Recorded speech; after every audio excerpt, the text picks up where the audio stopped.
Il-ġimgħa filgħaxija l-Prim Ministru Robert Abela indirizza l-Assembleja Ġenerali tan-Nazzjonijiet Magħquda. Dr. Abela tratta diversi temi, ibda biex il-gwerer fost kwistjonijiet globali oħra. Iżda qabel xejn kelmtejn ta' kuraġġ mill-Prim Ministru Malti li qal m'hemmx lok għan negattività jew għal tieħ il-qalb. Il-mexxejja dinjin qal iridu jibqgħu jħabbirku biex jaffaċċjaw l-isfidi li hawn madwarna. Tħallux iċ-ċokon ta' Malta jqarraq bikom stqarr Dr. Abela niddeskriva lil pajjiżna bħala vuċi b'saħħitha mal-imwejjed tad-diskussjonijiet. Ittenna n-newtralità ta' Malta li qal li dejjem favur il-paċi u s-sigurtà u qabbilha ma' sensar onest li jaqqat.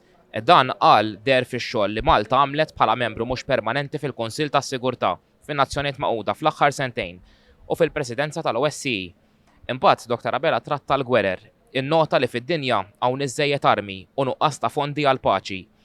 The peace and humanitarian budgets, which are at the heart of the UN's mission, remain unfortunately severely underfunded, harshly impacting too many of the world's most vulnerable people, which is why Malta urges all member states to play their part by remitting the resources to ensure the hard-working, hard-pressed frontline UN staff can play their part in bringing relief and hope where it is so desperately needed. Attenzjoni wkoll fuq Gaza. Dr. Abela qal li bissiġġu fil-Kunsill tas-Sigurtà Malta ħadmet favur pawżi umanitarji.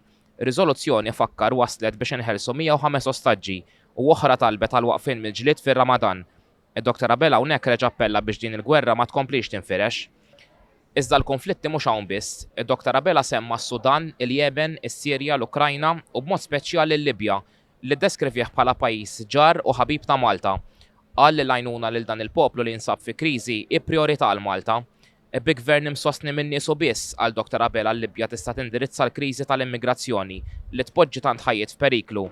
Qal li b'hekk irid inġibed ħabel wieħed biex titwitta triq għall-elezzjonijiet parlamentari u presidenzjali fil-Libja. It-tema ieħor li tratta Dr. Abela l-ugwaljanza, valur fi kliemu għażiż għal Malta, tant li qal li pajjiżna huwa fost il-ftit stati bi strateġija kontra r-razziżmu.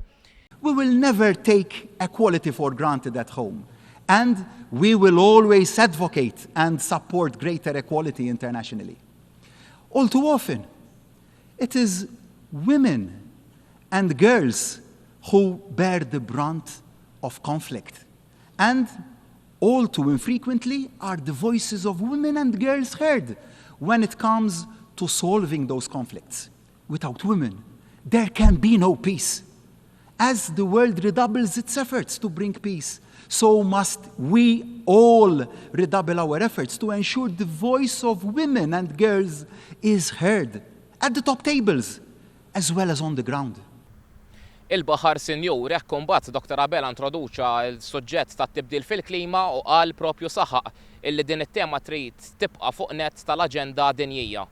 Malta welcomes the first ratifications of the Biodiversity Beyond National Jurisdiction Agreement, which will provide much needed, much greater protection for the 2/3 of global oceans that lie beyond national jurisdictions. The treaty will only come into force when 60 nations have ratified it.